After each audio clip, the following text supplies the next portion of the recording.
So one of the job titles I never thought that I would own is on the road event producer. And it's not something that I intentionally set out to claim this role, but it is absolutely what happened whenever my good friend Heather Sager reached out and said, hey, can you come help me produce this 3-day live event that I'm throwing for my community members? And I didn't really know what I was signing up for or all the different twists and turns and things that we would face as we committed to being in an Airbnb together for 3 days straight of full intense training. But today's episode is kind of a overall lessons learned of what it's like to produce a live event. And if you are someone that does webinars or you want to do events in the future, or you want to know what it's like just to do an in-person podcast interview,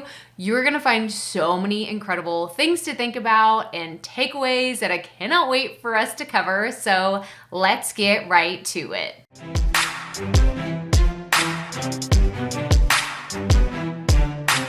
So hey everyone, Crystal here today, and we are just going to dive right in because Heather actually has a podcast called The Hint of Hustle, so I want you to go check it out.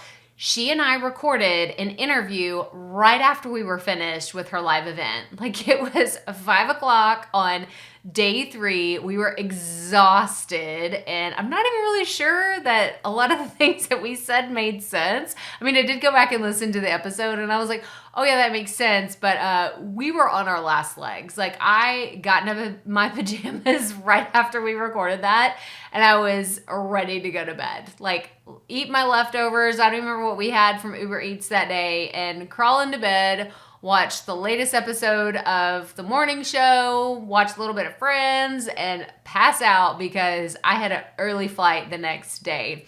But I'm going to link to, there's a YouTube video and a podcast episode I want you to go watch. It's Heather's perspective, and it's our takeaways from what we did together in person.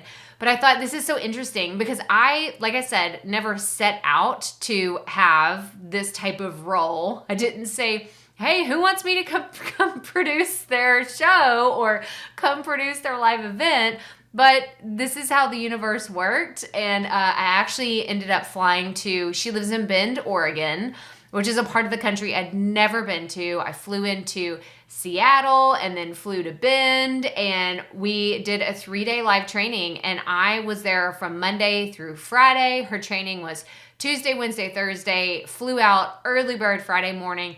Got home in time to make it to the football game with the kids, and I was exhausted for an entire weekend. It really took it out of me, but it was so much fun. So there are 3 main things that I want to talk about that once I kind of debriefed from the whole thing, and I asked myself, well, if I were to do this in the future, what would I want to take into that? So I'm creating content for you, like everybody watching and listening, but I'm also like, this is a record keeping of what we did, what we would do differently, lessons learned, and all the incredible things that happened while we were there. But I want to talk about 3 important elements. So we're going to talk about planning and prepping. We're live, meaning what do you do when you're actually live at an event like that? And then the third is an overall event debrief. So let's just dive right into the planning. So planning and prepping, what does that look like? So because this wasn't my event, this was Heather's event. She was doing the Signature Talk Accelerator, which I'm sure you've heard me talk about Heather many times. She's my speaking coach. She's what has helped me speak on stages, pitch to stages, create incredible webinar presentations. If you watched my recent training on how to get your first or next 1,000 downloads, I used everything I've learned from Heather to craft this incredible talk that I got tons of emails from. She helped me when I did my podcast Movement Evolutions talk that was in Vegas earlier this year. She coached me through that. And again, I had multiple people reaching out to me later and saying, how did you do that? Like, how did you give this incredible keynote on stage? So she is the real deal. If you are looking for someone to help you with speaking on stages, getting on stages, she's the one to go to. But let's talk about some of the basic planning and prepping that she did. So the first thing, the location. So when she talked about doing this, because this was a virtual event, this wasn't an event where everybody was coming in person. We had to set up like conference rooms and hotels. Like we didn't do any of that. This was all a virtual event. She knew from the beginning it was going to be like Zoom. It was all on Zoom. And we'll get into the details of that. But what she did is she wanted to have a great location. And she has small children. She has 2 dogs. She has a family life at home, and she runs her business out of her home. And so when she started thinking about, okay, well, what is the stress level really going to be like if I do this all out of my home? There's some variables in there. I get it. I have 3 kids, a dog, and a cat. Like, I know that things happen, and I have noisy neighbors that will decide it's time to mow the lawn at a time that they typically don't mow the lawn, and then you're like, oh, what is happening? What's going on? So she had thought about renting a co-working space before I decided to come help her. And so it was kind of a win-win whenever I said, well, I'm going to need a place to stay whenever we come in, or I come into town. And she thought, oh, you know what? Airbnb would have more reliable internet. So this was the other thing that she took into consideration is she knew that her home internet, she lives a little bit out of the country, like out of the city, out of the country. She lives in the country outside of the city. And so she said, you know, my internet, like sometimes like it just gets really crappy and I like this has to go off without a hitch. And I want to make sure that it has reliable internet connection. So the location was really important. So we didn't run in any kind of those hiccups. So she mostly picked out the Airbnb that we were going to go to, but I'm so glad she picked the one that she did. It was in this cute little neighborhood. It looked like it was just a small community. It was very quiet. There was the only thing that I really, really loved about it, other than like the actual like, oh, it's cute and everything inside, it was on trails. So I'm a walker. I used to be a runner. Now I'm a walker. I like walk religiously. And when she said, oh, look, there's, you know, paths that we can just go on walks either throughout the day or, you know, if you want to go work out, that's fine. So that was like done, sold. Like where do we send payment to? Because that's the thing that I knew I needed for my mental health, because I was going to be out of my element for 5 days straight. I'm going to be away from my family. I wanted to kind of keep, and not to mention a totally different time zone. So where we were in Oregon is 2 hours ahead of Houston. And so I was like, okay, I need to be as like cognizant as possible of my own mental health and routine. And with that comes walking. I need to walk. I need to exercise. So that was just the other thing that I loved about the Airbnb that we chose. But it was super cute. We'll get into all the details of what we did to make this Airbnb really work for what she was trying to accomplish. But I mean, let's talk about the second thing. We already kind of talked about internet. So the first thing was location. The second thing is internet. If you're going to do a virtual event, this cannot be an afterthought. You cannot think like, oh, geez, I wonder what my internet's going to be like. It's also the same if you're listening to this and you record remote interviews and you know you're going to be out of town, right? You're going on vacation, or maybe let's say you're just going to visit your parents. You're not going out of the country or anything. But I mean, y'all have heard me. If you listen to the Potty Report, you've heard me record at my parents' house. And I'm recording on my phone. And I mean, there's roosters in the background and all kinds of crazy stuff because they live on a small farm. And so I knew that when I record those episodes, I need to record them locally. I don't need to be dependent on the internet because while, yeah, they live in an area that gets pretty reliable internet service, I don't want that to be a factor. So if you are going somewhere and you're going to be on the road, I wouldn't always depend on a recording contraption, recording device that is 100% reliable on the internet. That's really for solo people. I know if you're doing interviews, maybe you have to do your hotspot on, I mean, I've done interviews on my iPad. I've done them on my phone. I mean, this is what's so cool about technology today, that you can make it work, but internet absolutely cannot be an afterthought. You must think about this from the very beginning. Okay, the next thing we need to talk about is the equipment setup. This is where everything kind of went wrong. So I flew in on Monday. I flew in early Monday morning. Like my alarm clock went off at 3 a.m. that Monday and I was out the door. I guess it went off at 3:30 and I was getting in an Uber by 4 a.m. Like that's how early my flight was Monday morning, but because I was traveling backwards from Central to a Pacific time zone, I gained 2 hours, and that day just felt like the longest day of my life. But we were able to get a lot of equipment stuff done on day one. So, or like our day one, it was the day before the virtual event, and we were able to test things out. Does this mic work? Is this lighting right? And that really helped, but we ended up not being able to use, I like took my fancy camera, I bought all these like cases and like zip tie things for all of my cords to wrap them up, and I took everything, and I was very careful, and precious cargo was with me when I was going on all my flights and switching planes. And I had microphones, and I had, USB microphones, and I had just all the things. None of the fancy stuff worked. This is what happened. So at the end of the day, I wasn't able to hook up my really nice Sony camera to Heather's MacBook. We were like downloading drivers. I'm a PC user. I didn't know any of this stuff. I mean, hello, this we'll jot this down in lessons learned. Like, make sure all of your equipment is compatible with your systems and devices. But that's where we went wrong. I bought these really cool, the Rode wireless microphones that you could like clip onto your shirt, or you can have, I bought this portable mic where it's like a handheld mic, which is super fun. You've probably seen it. I've used it in a video too. It's so much fun, and it's so lightweight, and it didn't work. It didn't work for what we needed it to. At the end of the day, she used her Blue Yeti and her webcam on her MacBook. Yes, for her several thousands of dollars that all these people paid for to attend, she used her webcam on her MacBook and her Blue Yeti. And guess what? It worked, and it sounded freaking incredible. So while we want to say, oh, the equipment matters, like having a fancy setup matters, like I'll have to show some pictures if you're watching on the YouTube video of her setup on the back end. You should have seen all the different things that we had. Like, we had board games that we were like balancing things on. We had a bar stool. We had, at one point, there was this little cutout window in the living room, and it had this afternoon sunlight that was like beaming down, like God was booming from the heavens on Heather's face at one point in the afternoon. And I was like, oh my God, what are we gonna do?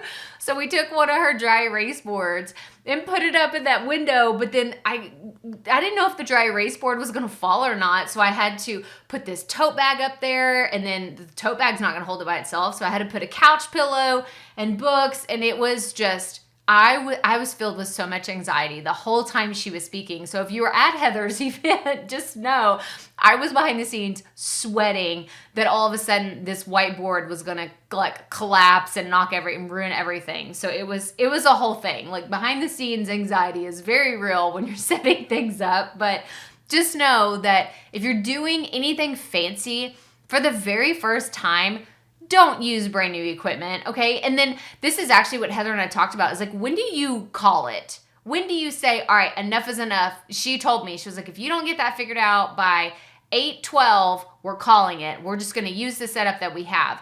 It was so nice to have that deadline of, we're not gonna mess with this all day. I'm not gonna spend hours working on this, because then we're wasting time. We're not getting the thing that we need to get done, and we're just, we have a backup plan, all right? We have plan A, plan B, plan C through, I think, plan F that day. And we wanted to make sure that we showed up for the people that were paying to be there. And it ended up turning fantastic. So I'm glad that we had that deadline, but maybe that's something you do for yourself. If you're thinking about launching a podcast, or you have a webinar coming up, or whatever thing that you're creating for your content, and you're just like, oh, but I want to have this, but I ordered it on Amazon, but it's not going to get here till Tuesday. My class is Monday night. What am I going to do? Have a plan A, have a plan B, and then have a plan D, which is, record on your phone. Like, it's probably the worst case scenario, but it's still a way for you to record your content. So you can absolutely make it happen. Okay, the first segment we just talked about was planning and prepping. Now we need to talk about things to consider once you're actually live. Now, I'll kind of blend this with Heather's event and my own recent webinar, because they're both connected in that they were both virtual events. I wasn't here with hundreds of people in the audience, just right in front of me. There were a lot of virtual things. One of the things that I really really like about managing the audience is managing their expectations.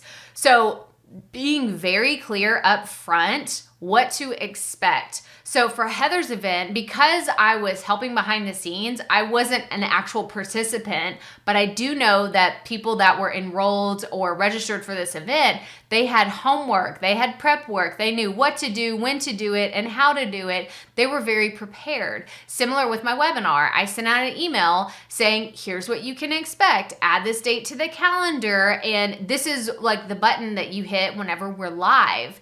And so what I did for my event recently is I put a countdown timer up on the screen at 10 minutes before the event started.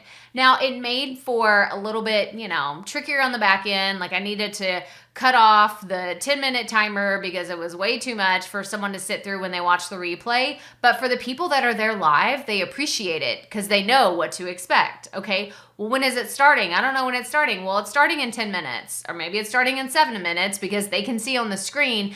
That's what the countdown timer is telling them. So when at all possible, set up expectations so that whenever you show up live, you're letting your audience know what's going on so they can plan accordingly. Because maybe some people have to drop off. There were people, there was one individual who was joining from, I think it was Romania. So it was like total opposite side of the world. Some people were joining in Australia where it was evening time, where it was our morning. And so there were just little things to consider and things that you have to think about when you're managing live events. So setting the expectations and being very clear on the communications with your audience can be really helpful. Okay, the second thing about what to do once you're live is managing the time and keeping the pace. So one thing that Heather and I did, this was actually Heather's idea, which was fantastic. She had some whiteboards that we took from her house. You should have seen when we loaded her car up. It was so funny. She loaded her car and she put on like this time lapse. I'll have to go see if I can find it. But she put it up. I mean, we had lights, we had tripods, we had just all the things that we were taking from her house to the Airbnb, but the whiteboards were the lifesavers. Well, one, you already heard how I used it in my acrobatic stunts. Did I mention I was balancing on a couch? It's not like the window was just like, oh, let's walk over and put it. No, the window was like 9 feet in the air. Then I had to do this acrobatics on the couch and stand there and lean on the wall and put it up there. This is why I had so much anxiety, because I thought it was gonna fall on me or on Heather during her presentation. It would have made the loudest noise. But anyway, so we had the whiteboards to let Heather write out the schedule, because even though she had it, right, she had the digital version. She had her Google Calendar filled with everything. She had all of her notes. She wanted to have a visual representation where she could just glance off camera and see what is the time and am I on pace? Am I on track? Have we done the things that I said I was going to do before lunchtime or before this break? So I recommend too, this could be a sheet of paper, it could be a Post-it note, but if you are doing a live event and you need a visual cue or even a timer. So this is another thing behind the scenes is like, how do you keep pace? How do you keep track of everything? For those of you that were able to attend my free training, I gave a free, it was a PDF guide, and it was just for people that showed up live. And at the 30-minute mark, I gave them the URL of where they could go to grab that freebie. And it was something that I was like, okay, how am I going to manage this? What am I going to do? You know, I said it was at the 30-minute mark. I want to honor that. I don't want to forget it. So I knew I've done so many live trainings that if I depended on me to look down at the time to see like, oh, it's the 30-minute mark, no, that would have never happened. So what I did is I set a timer on my phone before we ever even started. So whenever I started my 10-minute countdown timer, I said, hey Siri, remind me, at 5:30 to share the show up live bonus. And that's what I did. And it set off the alarm and all the things happened. I was wondering if any of my devices were going to start talking back to me because I said the magic word. I said their name, but it's good. So make sure, oh yeah, my iPad is trying to talk back to me. There we go. It was, they're listening. They're always listening. So how to keep the pace and stay on schedule, have something that works for you. If you're just getting into content creation and you haven't really had to deal with keeping pace, what I tell to brand new podcasters is have a time limit. And I actually teach this in my program, Proffitt Podcasting, where I say have a time limit for your format. So how long are you going to record? And the reason why I have this is because like I'm looking at the screen right now. I can glance over and see, okay, we've been recording for this long. I want to make sure that this video or this episode is this long, let's say 30 minutes or 20 minutes or however long. When you glance over and you see that you've recorded for 10 minutes, you know, like, ooh, I need to throw in some extra added stuff because I'm almost to the very end of my outline and I'm not done yet. Or I'm like, oh crap, like I'm only on my first point. I'm already 10 minutes in. I need to wrap this up. I need to cut this story, or I just need to move at a faster pace. And you get better at this over time. So I want to like really pause for a second and talk to those of you that are brand new to content creation. You do get better at this. So don't think, oh my gosh, like I got to juggle this and whiteboards and light coming into my face. Like, no. But you do need to figure out how to manage your time when it comes to creating your content, because it will make all the difference on the back end, either when you're editing things out or you're trying to figure out, well, does this fit into the molds that I really had for my content? So very important. Now, the third thing we need to talk about when we talk about when you're live is what's actually most important. And what I mean by this is, what is the thing for your event that matters? Whether it's a live podcast recording, it is a live event, it's a virtual event, it's a pre-recorded event, whatever it is, what actually matters? And for me, during my help as an event producer for Heather, the thing that actually mattered to me was making sure that you could hear Heather, you could see Heather, and she was able to get the message across that she was trying to deliver.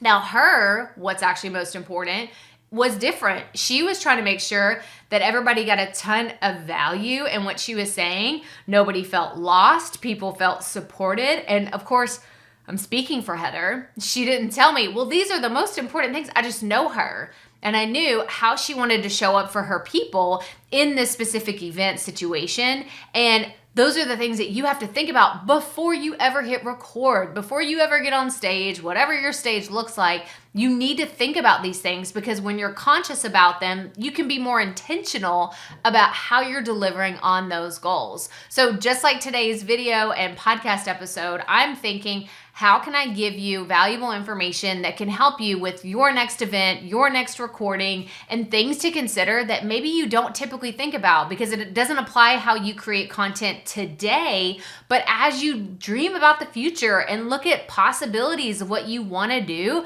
these are probably some of the things that you want to consider, whether it's a live in-person event or your next free live training, or maybe a live stream that you want to get into. These are just some tips that I hope will help you in your journey. But all right, we need to move on to the last segment number 3, and that is the event debrief. So what did we learn? So I really want you to listen to Heather's episode on the Hint of Hustle podcast, and it's called, let me look at my notes, The 3 Big Takeaways from Hosting the Live 3-Day Signature Talk Accelerator. This is our interview. Go watch it. I would love for you to watch it, because you can see our setup with our like handheld microphone that we just passed back and forth. Again, we recorded with Heather's webcam on her MacBook. She recorded on Riverside, which is the platform she uses to record her podcast episodes. And we just used my Rode USB mic, and we just passed it back and forth.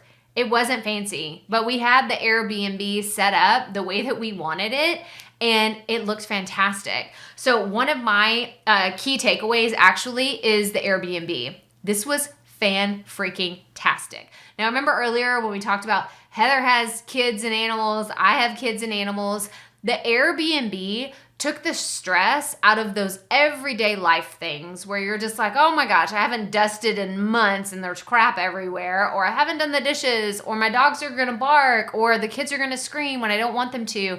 The Airbnb was perfect for this particular event, especially the way that it was decorated, because we moved stuff around. We actually had to take pictures of where all the furniture was, because we're like, okay, that lamp looks good here, but that chair should move over there. Oh no, that high back one, it needs to go over here. let's, adjust this, let's zhuzh up that. Like, we moved so much stuff around and then we put it back. So a lot of Airbnbs are decorated very nicely, and consider that when you're looking at the pictures of where you want to have your event, because that was something that was very crucial. So if I was going to do another event where I'm renting an Airbnb and that's what I'm using, absolutely crucial to make sure that you can set it up for what you want. She wanted a very cozy, professional environment that didn't just feel like it was, a studio or kind of like a whitewashed, boring background. She really was able to add some depth and some greenery. She brought her own plant from home.